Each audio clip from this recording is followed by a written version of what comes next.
Hello everyone, welcome back to the Ankh Fetblogs. How is everybody? I know it's been a lot of things going on, drama and blah blah blah happening here and there, but we made it. We're trekking on through. So usually I keep drama outside of my outside of the podcast outside the podcast. However, today is one of those special exceptions because I actually have to cover drama in order to talk about a talking point. As I stated before, I don't really like talking about drama, but I do talk about talking points, and this is an actual serious situation and I want to cover it. So, let's go and do that. So, the first question I'm going to ask you guys today is, what is the Masquerade? So, a lot of you have seen the title of this podcast episode, and you're wondering, what did he mean by Masquerade? How many of you have actually played Vampire the Masquerade? Show of hands. How many of you have played I shouldn't even say played. Vampire the Masquerade is probably the best part to take about this. The Masquerade is a conspiracy. It's a conspiracy that was formulated by the Camarilla in Vampire the Masquerade to make the general public believe that vampires do not exist. That was what they did. They created a conspiracy that people followed. In actual real life, the Masquerade is actually something that does exist. I don't know if you guys knew that. But yes, the Masquerade is something that does exist in real life. The Masquerade is something that the Kink community uses in order to keep the masses from essentially knowing about the Kink community unless they go and look for it. The thing is that, like, for those that aren't right for the community, a lot of them find nothing, while others may find something. Back in the day, it was a little bit easier to find stuff for the Kink community, but it's not, like, easy today. So I really wanted to cover a situation where what happens when the Masquerade ends. And I plan to bring up about several situations in which that actually does happen. And a situation that happened recently that has to do with a current drama going on in the community that actually affects the community as a whole and could damage the community heavily. Now, before I begin, I would like to actually preface this, and I would like to state this wholeheartedly. Please do not attack, threaten, follow, stalk, whatever. All of the above. Please do not do any of that shit. Because the situation as it is today is very delicate. And B, doing that shit is wrong. Do not, please, do not threaten anybody. Do not harm anybody. Do not injure, stalk, or anything like that. And I ask that again. Please do not do that. I have faith in the people that watch my podcast, and I do believe that you guys are really legitimately pretty good people. So please, I ask this very kindly and very nicely. Do not do any of that. That is not what the podcast is here for.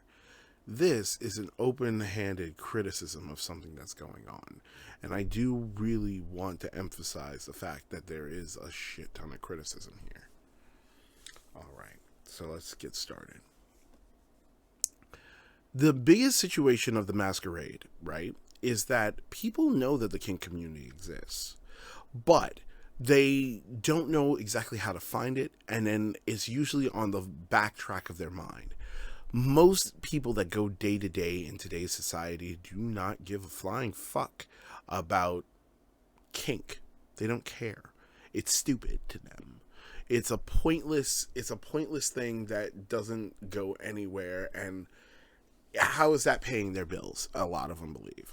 For some, it goes against their nonsensical moral code that that society has built up for them. The masquerade in this particular case, I'm going to give two examples of how the masquerade could be broken.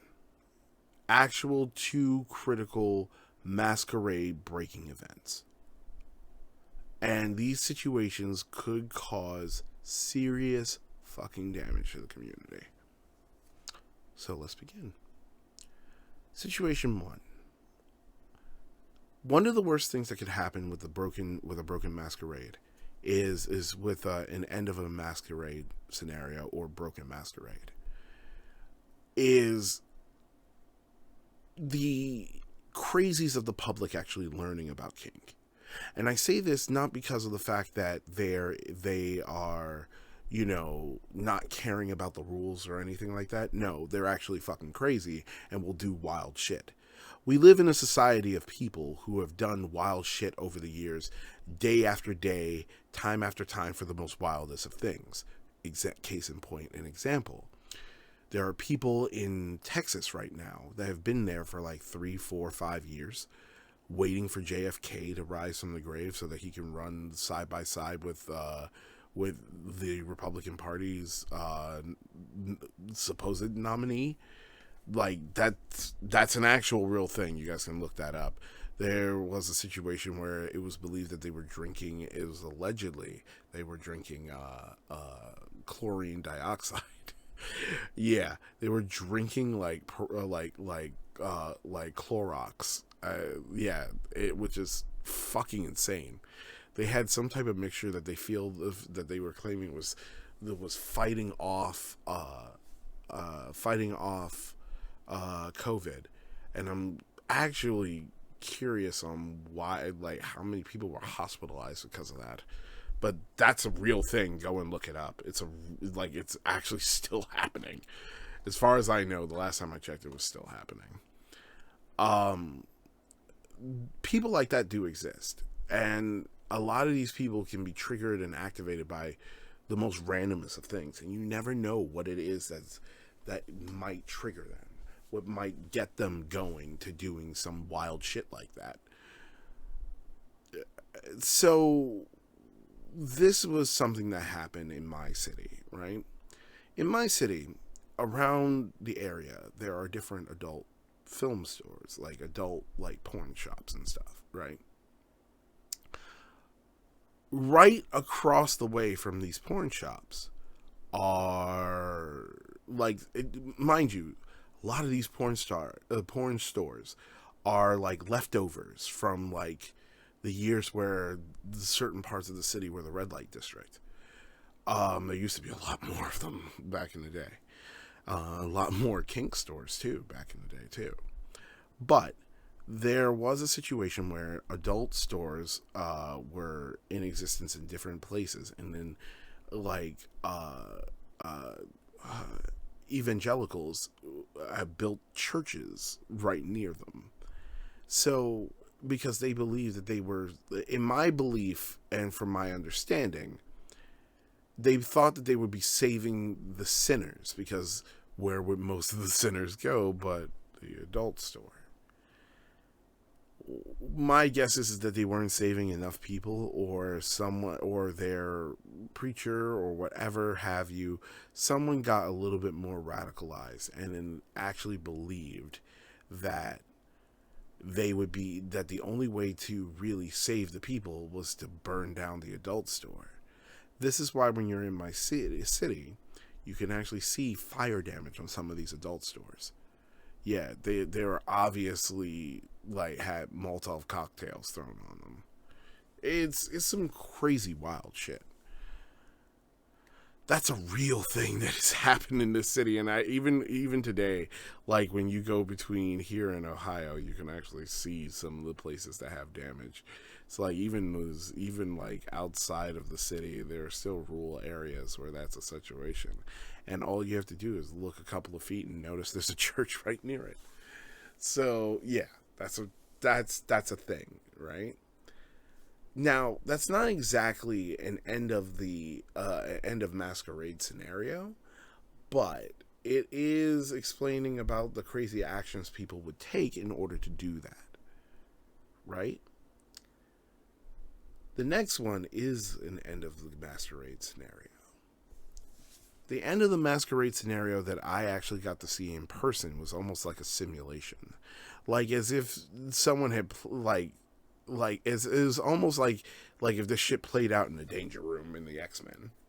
So let me talk about that, right? So what happened is that it was a normal day. This happened about several months ago. Roughly around, I would say like 4 to 5 months ago.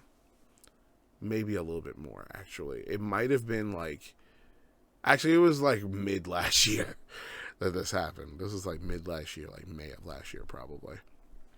Well, what happened is everyone was having a wonderful time. We were all getting excited, able to see each other on Fridays. But then there were a group of people that were going to this club, this kink club that I frequented. And they didn't feel that they were getting enough attention. Now, mind you, they are a group of people that were supposed to be like a group of friends that were all fucking each other and they were swingers and shit. But they were very heavily into kink. Good shit. Who cares? That's fine. They very much acted like they were in high school. They very much acted like they were in high school. And they acted as if they themselves were the popular kids and everyone else was beneath them. Now, mind you, we're all here for kink. No one is actually here for popularity purposes. But you wouldn't be able to tell that because of the way they were acting. So the situation came up where, and I'm being honest, I can't make this shit up. The situation came out where the radio station here was playing a song. Now, ironically, my brother knew the song. Like, when I went to go and visit him during Thanksgiving, he absolutely knew the song. Like, he knew what the song was. And he was like, I always thought that song was talking about, like, a sex club. And I was like, it is talking about a sex club. So the story gets kind of funny. So the radio station, they talk about it and they're just like, oh, what the hell? I never really understood this song. Like, where the hell is this guy going? I don't know. It's just like, cause I was thinking it was like a car shop at first. Ha ha ha ha ha. And then somebody calls in. Now, everyone that frequents the club recognized the voice instantly. It's the same person that they've been hanging out with for like the last couple of months. They can tell her voice. They know who she is. And she calls in and says, oh my God, did you know there's a nightclub with the same name? And they're in, and basically gives what area they are in. Yeah. And people going to work, more like waiting through traffic, hear this. And the look of fucking horror that hits their face is insane. Because they realize that this situation has now gotten completely out of control. Now a whole bunch of people now know where the fuck this club is. And now you got to worry about bosses that might send private eyes there. Or wives that know that their husbands are cheating and then send their private eyes there. Or people in divorce settlements getting private eyes sent there. Or what about like the same thing with the church? You have crazies who are out there fucking, like crazies that are out there going to try to like hide in the parking lot and be like, you all are sinners, and then like take out a gun or something. See how dangerous this caused, like the danger that this put everybody in? She didn't think about that when she first fucking did it. So what happened is that everybody's freaking the fuck out. Now, she thinks that this is getting her popularity points. Instead, it ended up losing the nightclub a majority of its fucking people that came on that Friday night for the Kink events.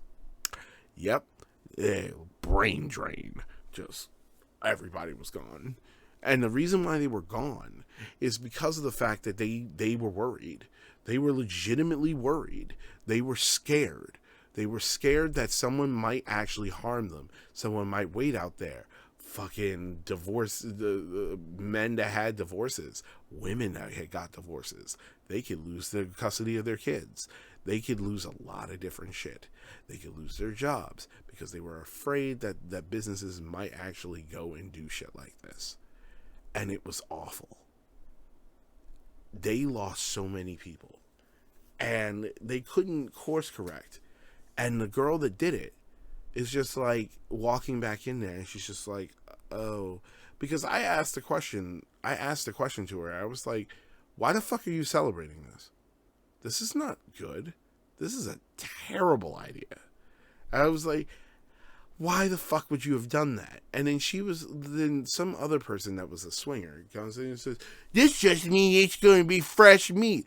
Let me point out something. Swingers that are between the ages of 50 and 60 years of age have no fucking thought process. Unless they had a thought process prior. Because they're just like, I'm going to get fucked. And I'm thinking to myself, you're not going to get fucked. Well, not in the way that you want. See, you're going to end up getting a lot of people that are absolute issues. Over time, the club kind of did. But the point is that they were doing such things as getting issues such as people coming in that didn't understand the etiquette or give a fuck about the etiquette, as a matter of fact. And people got tired of it. A lot of people started leaving. They didn't come back. This goes to show, like, what type of situation that this could cause. And this is a serious situation that, like, that ended the Masquerade. So, luckily, the damage from that end of Masquerade wasn't that bad. But it was a simulated idea, and it gave me a view of what an end of Masquerade event would look like. And I'm not going to lie, it could have been a lot more dangerous than it was. That brings me to today. Normally, I wouldn't talk about people posting articles or being in articles like the newspaper, like fucking New York Post or something. There was an AB in the New York Post. That drama lasted about 2 weeks, and then it dried up because there wasn't enough outrage to have for that. But there was enough outrage to have for this. So, recently, a former friend and podcaster, or blogger, I should say, well, former friend and still currently blogging, Riley Keelow, decided to go to TMZ and talk to them about this place called the Diaper Spa. This irritated me, and I'll explain why. Because Riley believed that talking on the subject would have been a really good idea. Like, it would have been a perfectly good idea because I'm explaining the community to them and they will understand. But took a very disingenuous stance. So, currently, Riley is trying to cosplay as a non-sexual age player. Mind you, there are videos out there of her doing sexual age play. Like, prominent videos. Like, if I'm not mistaken, she did a video with Pampered Penny at one point. So, I don't understand that shit. But she is, like, trying to pretend that she is this non-sexual age player and claiming that the spa is not what it's supposed to be and that it is wrong. And I'm thinking, no, that's stupid. This is the same type of, like, it's a ludicrous argument because I'm going to show you why. Because this is not the first time she's made a ludicrous argument like this. A couple of months ago, like about a month ago, she made an argument that claimed that having kink events in like leather bars and LGBTQ places is not inclusive. So, and because of that, that's not allowing other people to be a part of it. That is fucking stupid. First off, in any city, including my city, most kink events happen at LGBTQ plus places. Just because they're LGBTQ does not mean that they're exclusionary and only for LGBTQ plus. That's not how it works. That's stupid. Like, for years we were having kink events out of fucking LGBTQ bars, venues, bathhouses. What's the difference now compared to then? There isn't one. It's just a stupid fucking thing to say. And it shows a lack of, like, evidence or research, really. But she will tell you that if you give her money, she'll do more research. Okay. You couldn't even do that on the projects that you weren't getting paid on, so why the fuck would anyone believe that you're going to do it on the ones that you are? Like, it's so silly. One of the other situations is that the argument that she was making in this particular case is about a place called the Diaper Spa. The Diaper Spa is one out of several places that has opened in the last 5 years. Yeah, Diaper Spa is not anything different than like the Diaper B&B place that they had opened up in Florida. There's a hotel in Florida that wanted to try to cater to ABDLs, and because I guess they've had kink events down there or something like that. I'm unsure of what could have made them want to do this.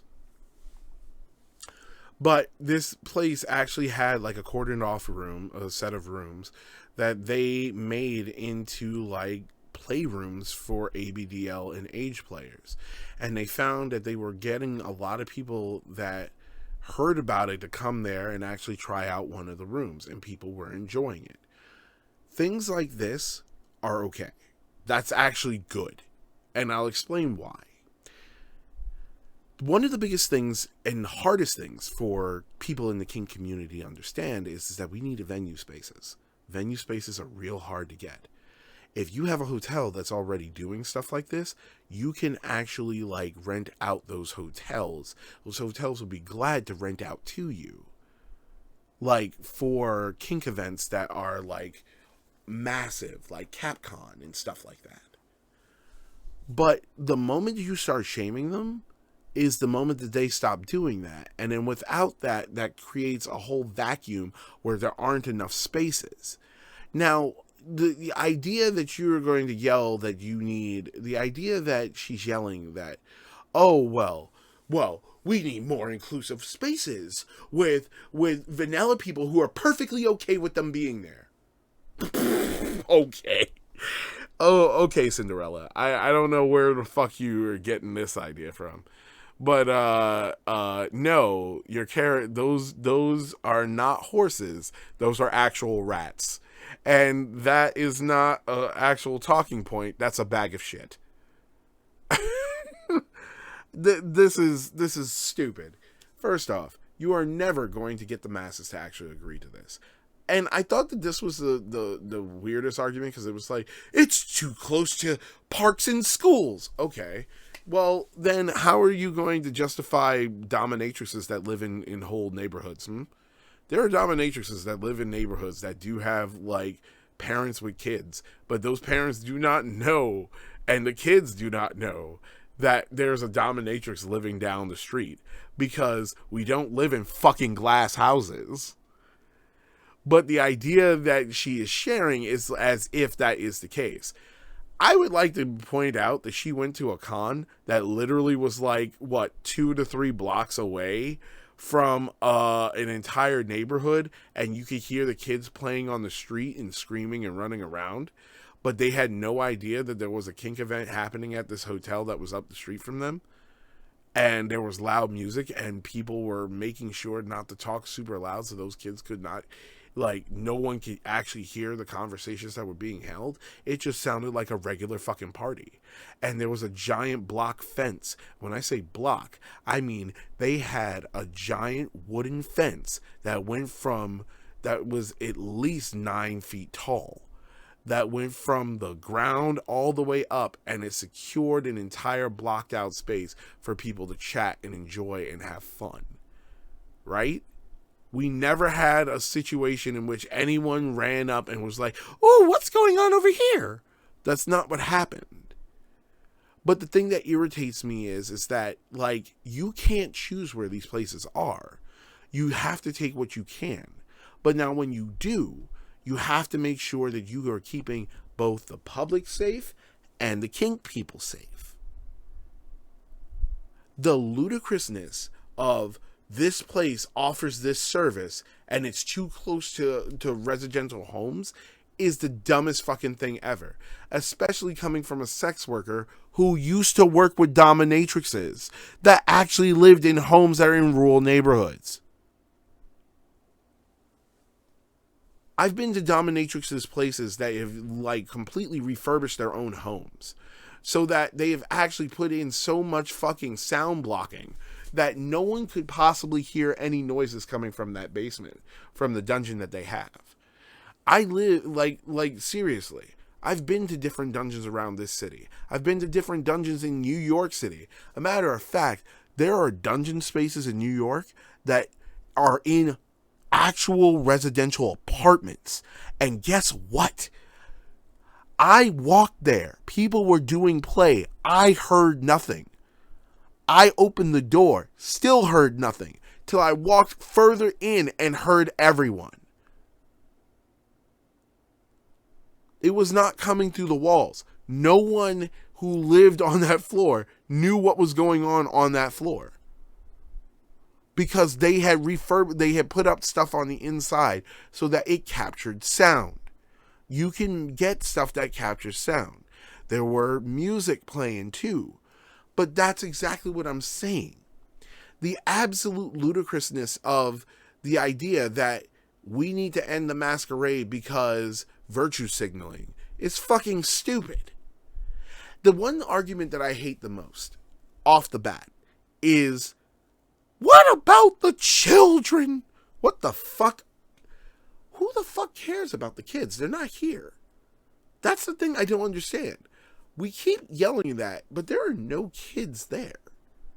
And no one's thinking about the kids. Like, the point is that it's a group of adults. It's an adult party. Do you go to a bachelor party or a bachelorette party and fucking think, oh, hopefully the kids next door won't hear the fucking stripper coming in? The fuck is wrong with, like, what the fuck argument is that? Like, come on. You can't get more incorrect. You could get more disingenuous than that. And it's things like this that make me see, like, why the last 6 to 8 months of the accusations by her, calling people pedos when she had no evidence and was just doing it to end conversations and fight people in the community. The fact that she was going around and just accusing people of being harmful to the community, no evidence, nothing, it was all weak, but she was still doing it. Like, it makes sense. It makes sense because it's that lackluster fucking information that causes issue, and it causes divide within the community. But then you get a lackluster, I'm sorry. I was right, but I'm sorry. That's really what we've been getting. And this is why I wrote what I did on the Twitter, for those of you who have paid attention, where I said, no, we will not forgive you for the shit that you're doing, because this is like the 5th or 6th apology, and you're just going to do the shit again. The thing that irritates me the most with this whole situation, like I said, I don't like covering drama, and I was just covering the topic, but I do think that this needs to be said. I feel bad for everybody that was accused, like myself, of something by her, or other people who were terrorized by her while grieving the loss of a friend, and like all the things that came out, like allegedly using a terminally ill, wonderful person for clout and attention.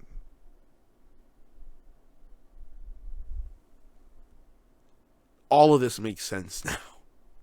It all makes sense, and it's very disgustingly gross behavior.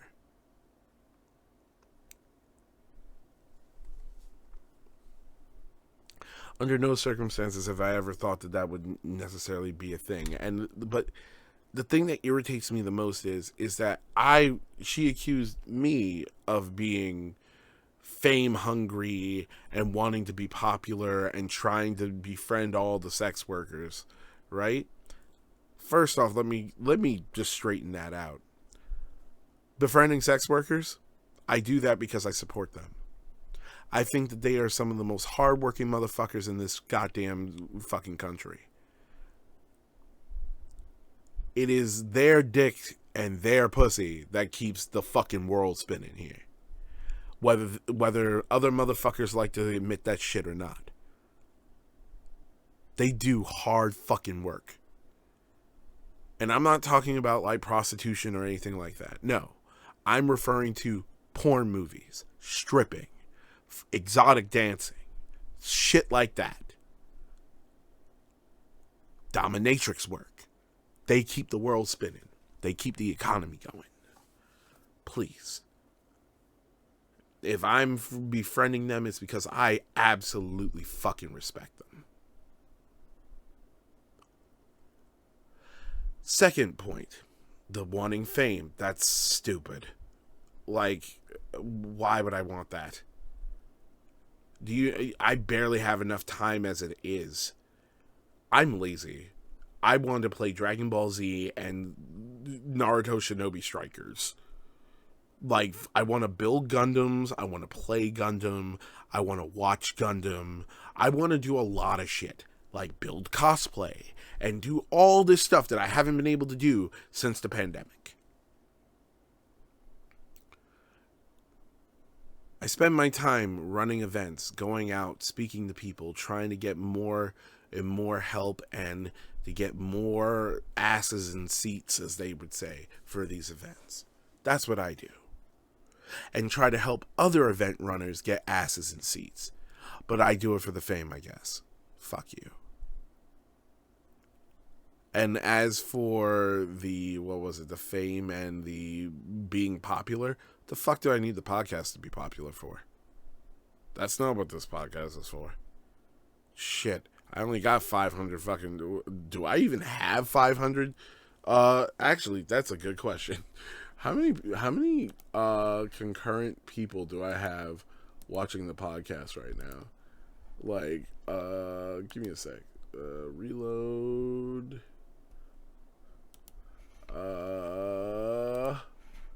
One moment. I'm actually legitimately curious. Sorry. Yeah, I want to see. I'm legitimately curious. How many subscribers and shit do I have on this? Current subscribers, I have 341. I've been around 12 years and only have 300. I have 341. So that ain't working for me. That ain't working for me, homie. But shit, my videos only get about 48 fucking viewers to 100 and something. I do have 1,000. I used to get 1,000 and shit when the old co-host used to be on the show. Baby Mina, that was years ago. But I know some people are like, wait, what? Yeah, you won't find those videos. I had to turn those off. But regardless of the fact, the point is that I'm making is, no, that's not what I like. I don't gain popularity by doing that. It doesn't help me. So that talking point is moot. However, going and talking to TMZ and then saying some of the things that you did, I would say and then putting out your payment information. Oh, that was definitely about fame and money, wasn't it? But back to the point.